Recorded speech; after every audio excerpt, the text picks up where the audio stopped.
Welcome back. ಉಳಿದ ಸುದ್ದಿ ಒಂದೊಂದಾಗಿ ನೋಡ್ತಾ ಹೋಗೋಣ. ಕಾರವಾರದ ರಾಷ್ಟ್ರೀಯ ಹೆದ್ದಾರಿ 66ಕ್ಕೆ ನಿರ್ಮಿಸಲಾಗಿದ್ದಂಥ ಟನಲ್ ಮಾರ್ಗ್ ಮಳೆಯಿಂದ ಸೋರಿಕೆ ಆಗ್ತಾ ಇದೆ.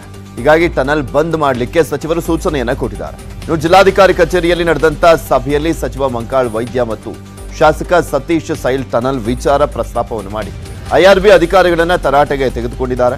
ಟನಲ್ನ ಫಿಟ್ನೆಸ್ ಪ್ರಮಾಣ ಪತ್ರ ನೀಡುವವರಿಗೂ ಕೂಡ ಟನಲ್ನಿಂದ ವಾಹನ ಸಂಚಾರಕ್ಕೆ ಅವಕಾಶ ನೀಡದಂತೆ ಸಚಿವ ವೈದ್ಯ ಮತ್ತು ಶಾಸಕ ಸತೀಶ್ ಸೈಲ್ ಸೂಚನೆಯನ್ನು ಕೊಟ್ಟಿದ್ದಾರೆ.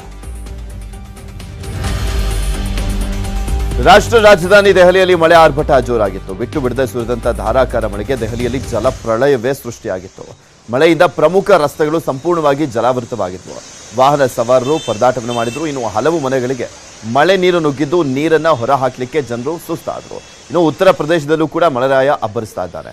ಮುಜಾಫರ್ ನಗರ, ನೋಯ್ಡಾದಲ್ಲಿ ಮಳೆಯಿಂದ ಜನರು ಕಂಗಾಲಾಗಿದ್ದಾರೆ. ನಿರಂತರವಾಗಿ ಸುರಿದಂತ ಮಳೆಗೆ ಜನಜೀವನ ಸಂಪೂರ್ಣವಾಗಿ ಅಸ್ತವ್ಯಸ್ತವಾಗಿದೆ.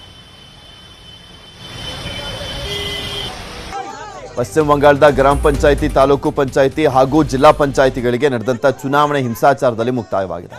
ಹಿಂಸಾಚಾರದಲ್ಲಿ 12 ಮಂದಿ ಮೃತಪಟ್ಟಿದ್ದಾರೆ. ಮತಗಟ್ಟೆ ವಶಕ್ಕೆ ಪಕ್ಷಗಳ ಕಾರ್ಯಕರ್ತರು ಯತ್ನಿಸಿದಾಗ ಹಿಂಸಾಚಾರ ಸಂಭವಿಸಿದೆ. ಈ ಮಧ್ಯೆ 67% ಮತದಾನ ಆಗಿದೆ. ಹಿಂಸಾಕೃತ್ಯವನ್ನು ಬಿಜೆಪಿ ಸೇರಿದಂತೆ ಹಲವು ಪಕ್ಷಗಳು ಖಂಡಿಸಿದ್ದಾರೆ. ರಾಜ್ಯಪಾಲ ಆನಂದ್ ಬೋಸ್ ಹಲವು ಹಿಂಸಾಪೀಡಿತ ಪ್ರದೇಶಗಳು ಮತ್ತು ಆಸ್ಪತ್ರೆಗಳಿಗೆ ಭೇಟಿಯನ್ನು ನೀಡಿ ಸಂತ್ರಸ್ತರಿಗೆ ಧೈರ್ಯವನ್ನು ಹೇಳಿದ್ದಾರೆ.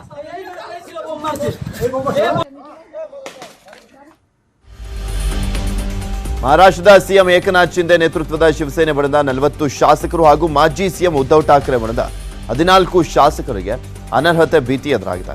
ವಿಧಾನಸಭೆ ಸ್ಪೀಕರ್ ನಾರ್ವೇಕರ್ ನಿಮ್ಮನ್ನೇಕೆ ಅನರ್ಹಗೊಳಿಸಬಾರದು ಅಂತ ನೋಟಿಸ್ ಅನ್ನು ಕೊಟ್ಟಿದ್ದಾರೆ. ಸಿಎಂ ಶಿಂದೆ ಹಾಗೂ ಉದ್ಧವ್ ಠಾಕ್ರೆ ಪುತ್ರ ಆದಿತ್ಯ ಠಾಕ್ರೆಗೂ ಕೂಡ ನೋಟಿಸ್ ಅನ್ನು ನೀಡಲಾಗಿದೆ. ಶಿಂದೆ ಬಣದ ಶಾಸಕರು ಉದ್ಧವ್ ಠಾಕ್ರೆ ವಿರುದ್ಧ ಬಂಡೆದ್ದು ಬಿಜೆಪಿ ಜೊತೆ ಸೇರಿ ಸರ್ಕಾರವನ್ನ ರಚನೆ ಮಾಡಿದರು.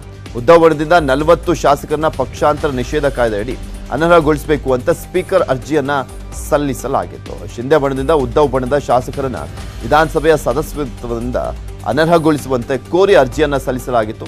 ಆ ಮನವಿಗಳಿಗೆ ಉತ್ತರಿಸುವಂತೆ ಸ್ಪೀಕರ್ ಈಗ ನೋಟಿಸ್ ಅನ್ನು ಕೊಟ್ಟಿದ್ದಾರೆ. ಪ್ರಧಾನಿ ಮೋದಿ ಅವರ ಮಹತ್ವಾಕಾಂಕ್ಷಿ ಯೋಜನೆಯಾದಂತಹ ಸೆಮಿ ಹೈಸ್ಪೀಡ್ ರೈಲು ವಂದೇ ಭಾರತ್ ಇದೀಗ ಹೊಸ ವಿನ್ಯಾಸದಲ್ಲಿ ಬರಲಿದೆ.